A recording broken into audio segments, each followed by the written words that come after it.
Hey, so I wanted to talk to you guys a little bit about why even bother with the moon, other than she's absolutely gorgeous and stunning in all of her splendor at night. Um, First of all, the moon is one of the oldest um, trusted allies that we have in her cycles. She's been used for agriculture for thousands of years. She was used to tell time, the ancients, I mean, along with the sun. That's how we were able to know what time of year it was, when certain things happened. And that's what's so powerful about the moon is that, nature is cyclical. There's patterns that happen, just like, every month there's a certain pattern that we have and follow. And once you start to attune yourself to this pattern that is going on in nature outside of you, you'll notice that it's also going on inside of you. So that just gives you more power and awareness to navigate through life's ups and downs, the tides, so to speak. Um, so yeah, and the moon, and actually all of the stars was even used by royalty as well as the military at a certain point of time. Like no course of action would even be considered taken unless there was a consultation to the royal astrologers. So, but what's really fascinating about the moon is that the moon is a yin luminary. The illumination, that's what the luminaries are. So we have two luminaries. We have the sun, which shines during the day. So it's a yang solar force or symbol, which represents our consciousness. It's what we are aware of.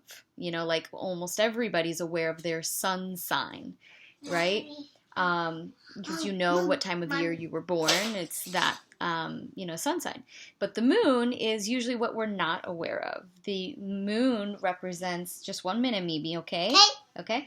It represents what is hidden within us, our subconscious, what is below our conscious awareness. Usually has to do with our instinctual patterns, habits, our imprints from early childhood relates to the mother as opposed to the son, which relates to the father. And our family, our roots, you think about the roots of a tree are under the ground, it's hidden, but it's our family, like our lineage, our ancestry, and how these patterns are actually passed down via the DNA, via the subconscious. So that's what having knowledge. Can you come back, Mommy, so Mommy can do this video? Okay? All right, thank you, Mimi. Hi. That's what working with the moon actually gives you access to, is understanding, um, the subconscious is, what's going on in the back of the mind, right? And so the way that our mind, it's like a camera. So what's going on in the back of your mind is actually what is projected outwards, and that's what we see. So in the back of our mind, if we have a pattern, a subconscious pattern of anything that's considered negative, and again, like this duality of life is there's positive and negative. It's not that it's good or it's bad. It's just, it's either life affirming, or life destroying. And we need both of these processes in nature.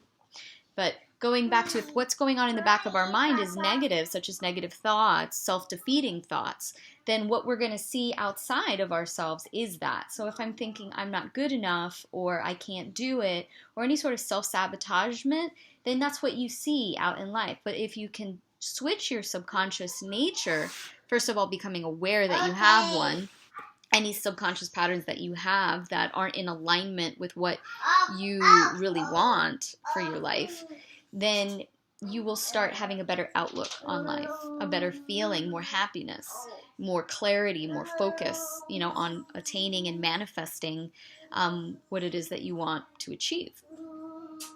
So, and so this is like, I mean, if you're into astrology, learning about the moon is number one of the simplest ways, and just because it's simple, it doesn't mean it's any less powerful than any of the other, things that we can look at. But Anyway, and that start just charting the path of the moon through your personal astrological chart.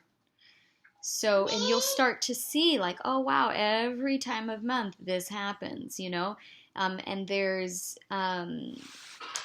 I'm going to be giving you tools in order to start working with that, knowing what to do at what certain times. Because that's the energy that is naturally available for you to harness and take advantage of. Like there's auspicious times for certain sorts of activities, and these are going to be specific also to you. I mean, there's a general one. For example, when the moon is in the sign of Cancer, these sort of activities are favored.